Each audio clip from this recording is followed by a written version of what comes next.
So what's up mga paps? Nandito na naman ako guys. So magtuturno tayo ng carb ng piston ng Raider 150 guys. So ito po yung block na gamit natin. Ito ay pitch bike 68mm para sa Raider 150 natin guys. So ito.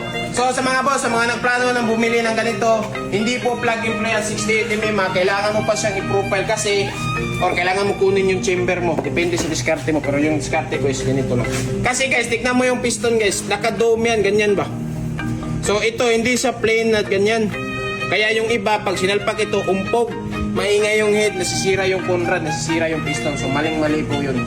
So ito guys, ginawa ito ng pitch bike para customizable kasi malaki na siya eh. Tapos kailangan ng mga mechanic. Alam naman ni pitch bike na yung mga mechanic sa Pilipinas is mga tarantado din. Kaya ginawa nila guys is profile. Pwede mo siyang i-profile. So customizable pa yung piston. So ayan yung piston natin guys. So, pwede mo siyang customize. Pwede mo gawing flat, dome, dish, pwede, depende sa inyo, sa diskarte nyo. So yung gagawin ko lang dito guys is i-plain ko lang siya dito.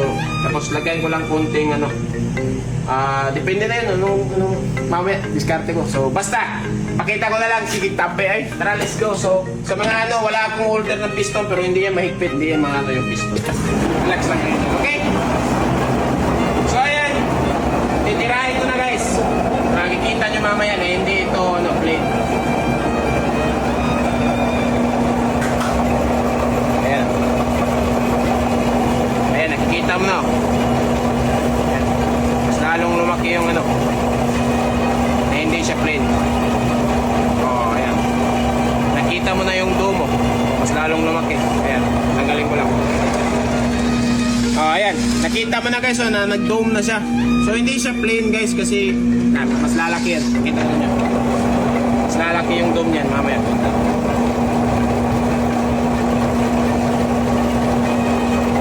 Ayan o.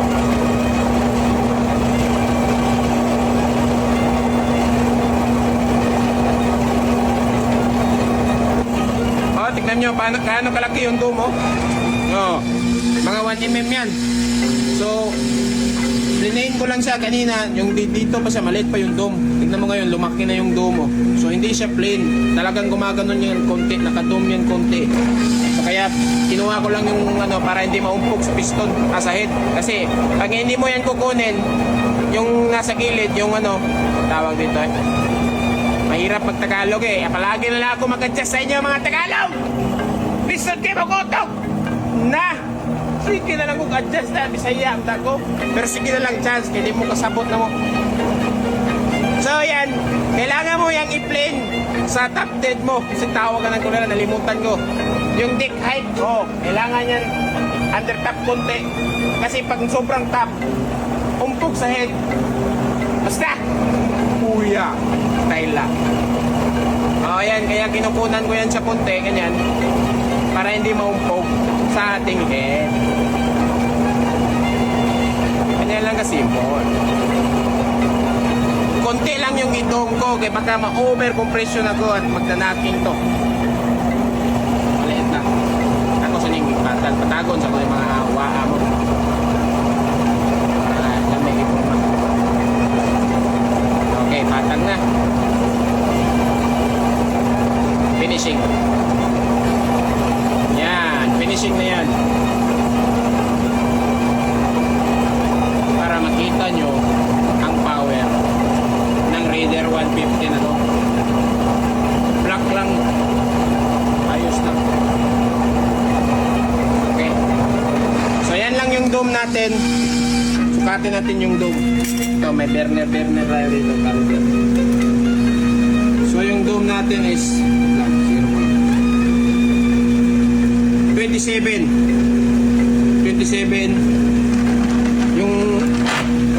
yung dome guys is yung dome so nasa 1mm so 0.5 lang yung ko dito so 27 ayan, 27 sukating dito sa head yung head ang head natin stock lang kasi no need na tayo mag special pa. So ayan, so malaki yung chamber. Yung chamber ni sir is 51 51, 27 lang yung dome natin. Bakit sobra? Kasi mag-over compression na naman ito. Pag na-over compression, imbis na tatakbo ka ng malakas, sasabog pa motor mo, mahina. So yan yung ano, kasi malaki na yung bore mo. So kailangan nyo sukatin yung compression ratio. Pero ako wala na akong sukat-sukat kasi kapoy na. Alam ko na yan. So idodome mo lang doon ng konti lang. Mga 0.5, goods na. Hindi na na-over compression. Kasi nakatry na ako eh. 1980. Okay. Sige, kunin ko na lang to. Yan. Mga 0.5 lang tayo. Para hindi ma-over compression motor ni sir. Para malakas talaga. Ma-feel nyo mamaya yung response nito guys. Ibang-iba talaga. Oh.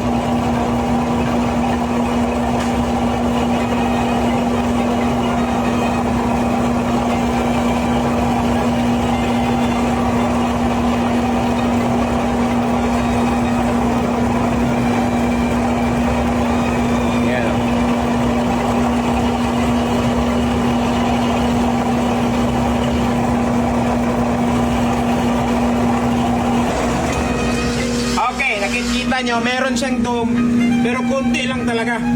Yan lang yung kailangan natin. No need ka ng sobrang dome kasi yung gasolina natin sa Pilipinas, pangit, pula, green, diesel, yun lang. Merong blue pero wala dito sa lugar namin.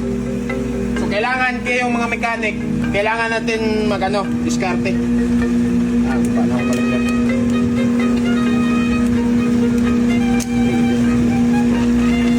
Hindi nga ito umabot ng 0.5 eh. 0.2 lang.